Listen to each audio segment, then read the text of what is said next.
Prinsip dasar. Otak merupakan organ yang memiliki fungsi sangat penting pada setiap individu untuk menunjang fungsi dan metabolismenya secara optimal. Otak membutuhkan pasokan darah yang mengandung oksigen, glukosa, mineral, serta berbagai nutrisi yang memadai. Otak terdiri dari sekitar 2% dari total berat badan, namun menerima 15-20% dari total output jantung. Next. Selanjutnya kranium sebagai pelindung otak, membentuk ruang tetap yang terdiri dari 3 komponen, yaitu darah, cairan cerebrospinal, dan jaringan otak. Oke, next. Selanjutnya adalah tekanan perfusi cerebral. Tekanan perfusi cerebral atau cerebral perfusion pressure atau disingkat CPP. Berfungsi untuk membawa suplai oksigen dan nutrisi ke jaringan otak. Otak dapat mengatur aliran darah untuk memastikan aliran konstan yang terisolasi dari fluktuasi tekanan darah sistemik. Mikrosirkulasi ini diatur oleh penyempitan dan dilatasi di pembuluh cerebral. Sebagian besar darah yang berada di dalam rongga kepala terkandung dalam sistem vena bertekanan rendah. Kompresi vena adalah metode utama untuk memindahkan volume darah. Ini adalah mekanisme yang sering terjadi gangguan akibat trauma kepala yang menyebabkan cerebral iskemia dan kematian saraf atau cedera otak sekunder.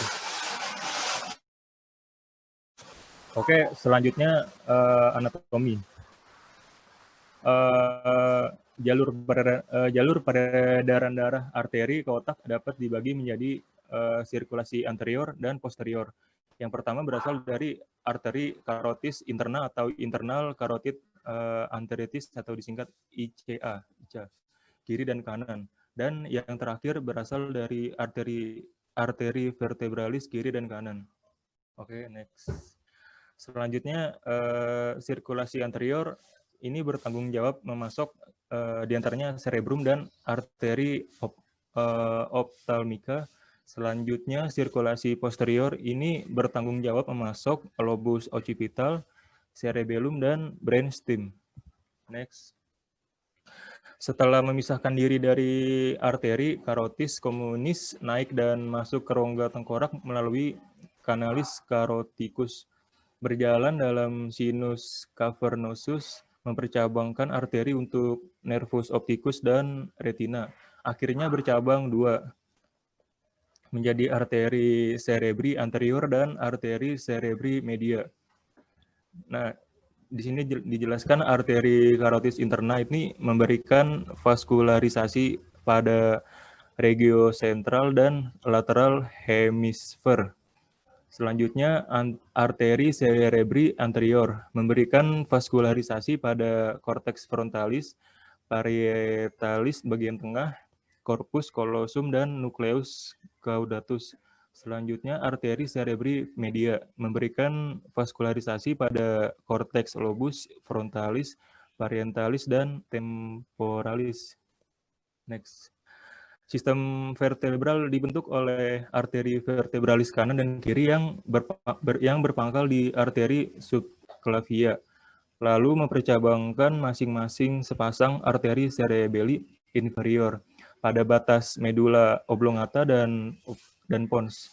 Keduanya bersatu menjadi arteri basilaris, dan setelah mengeluarkan 3 kelompok cabang arteri basilaris ini berakhir sebagai sepasang cabang arteri cerebri posterior.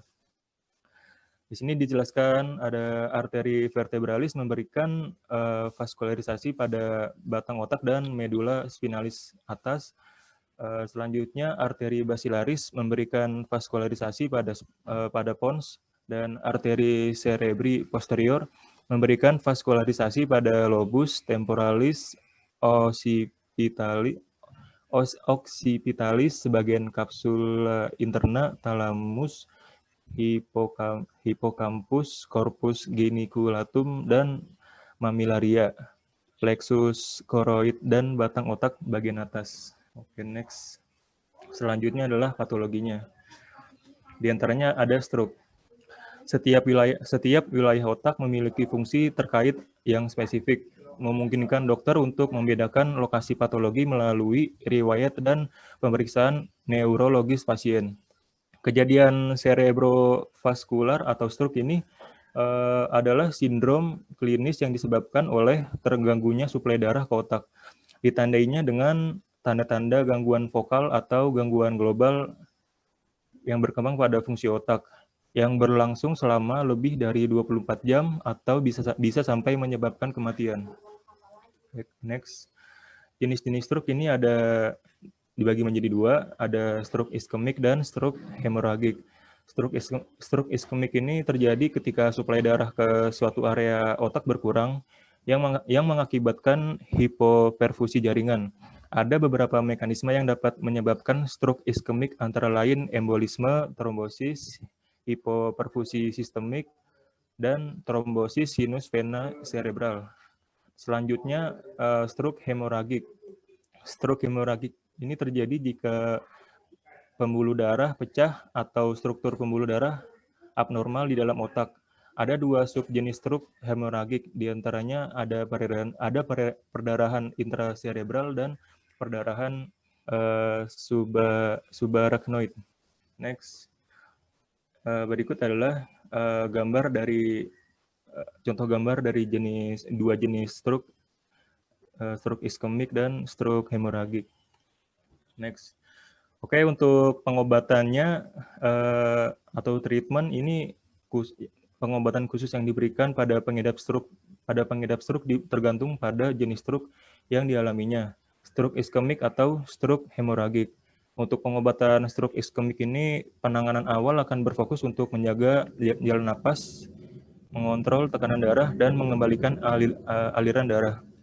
Selanjutnya, pengobatan stroke hemoragik. Pada kasus stroke hemoragik, pengobatan awal bertujuan untuk mengurangi tekanan pada otak dan mengontrol perdarahan.